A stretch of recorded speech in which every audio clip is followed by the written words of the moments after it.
Back, probably going to use the insert line out of the belt to the back. Yeah, in he goes. Bachmann and de Klerk lift him, overthrow. But Sitole picks it up in the vacuum and makes meters. Fortuitous for SACS. But front foot ball for SACS.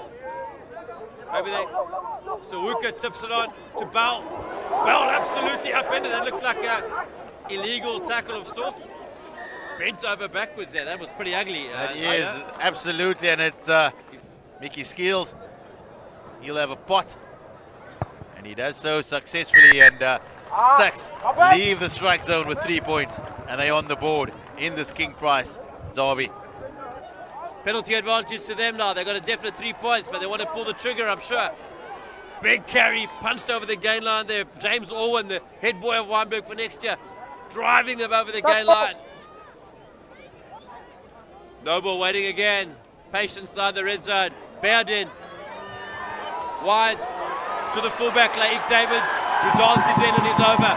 Ominous for SACS. A great start for Wynberg. First time they got the front foot, and they made it count. Dances way over on the outside. Here we go on the replay. When you have the experience of the likes of Baird and Noble, they are able to create those opportunities with the long pass. They've got big ball carriers that can get them gain line. They've got a high quality 9 and 10. It's going to be difficult for SACS to contain them. They go to the back. Orange goes to the back. Jumps off the top for Orwin into midfield. Baird in.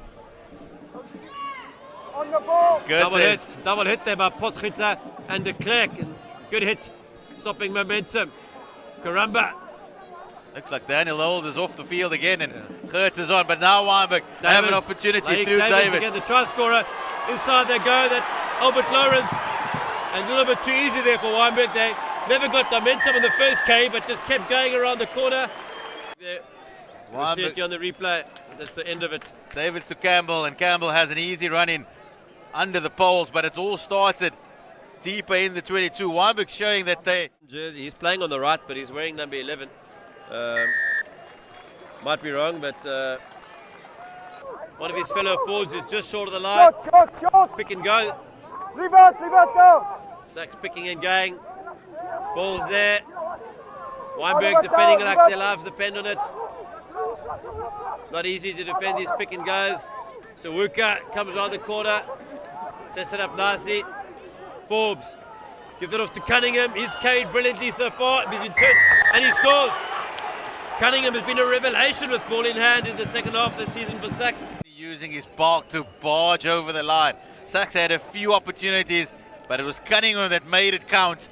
An exit, they've tried to run it and they've made a mistake and they've let SACS back in the door. Develop options both sides.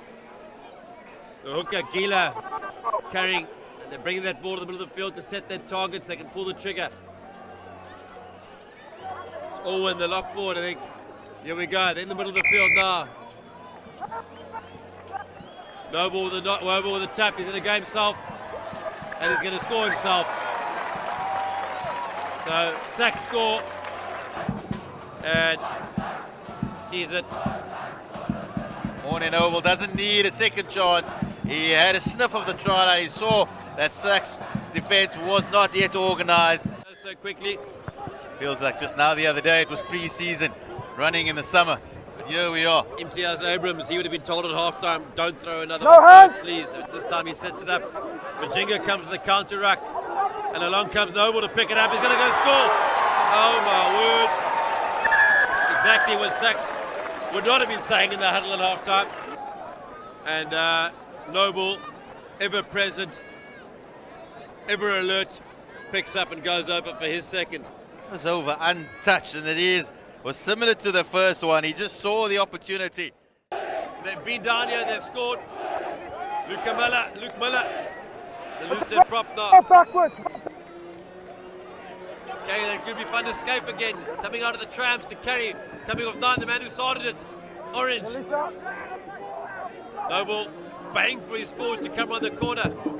Noble having a look himself. Forwards on offering. But he's got a penalty advantage for not rolling away. Sometimes these players, they like to see if they can bounce each other. I think you reckon he's 110 kgs up against. Now he's setting up for himself to box kick. Bangs it up in the air. David's under it. Baird. He's going to have a trip over the top into the hands of Lawrence. Lawrence in space. He's pretty quick. Finds Davids. Davids going to score his second. And Wynberg this time. I thought that Baird wouldn't be able to help himself. I thought he'd have a run. 11 is Baird. and it was Lawrence that gathered, and he stepped away, and it was beautiful from Wynberg as they now put Davids, who's in for his second. He's an early contender for that King Prize Man of the Match, a successor to Yakin Ahmed to take Wynberg forward, and he's added the extra 2. This time he doesn't miss. It's 34 points to 10. Luke Miller, no contest. So it can't be skewed, no contest. Wynberg well set now. Again, they've broken the edge on the far side. Gila probably the hooker over. Sue comes up for the ball. Hard to defend those, but it's well set like that. Towards the Bill Bowden Pavilion there. He's nailed it. Looks like a good one. And he's over, and he puts Wynberg into the 40s. Scored the first try, and the second one straight after half-time. SACS go to a bailout. Satole, wide play skills. Rips it out to Abrams. Goes to Lakay. Can Lakay get away? He has got away. Can he score another breathtaking try like he did last week? No. It's Lochenberg that's come on the second team scrum off, and he's put it out, and that is the final kick of the season. Wynberg, they emerge victorious, 41 points to 10 over their rivals. It is another victory for the boys in blue and white.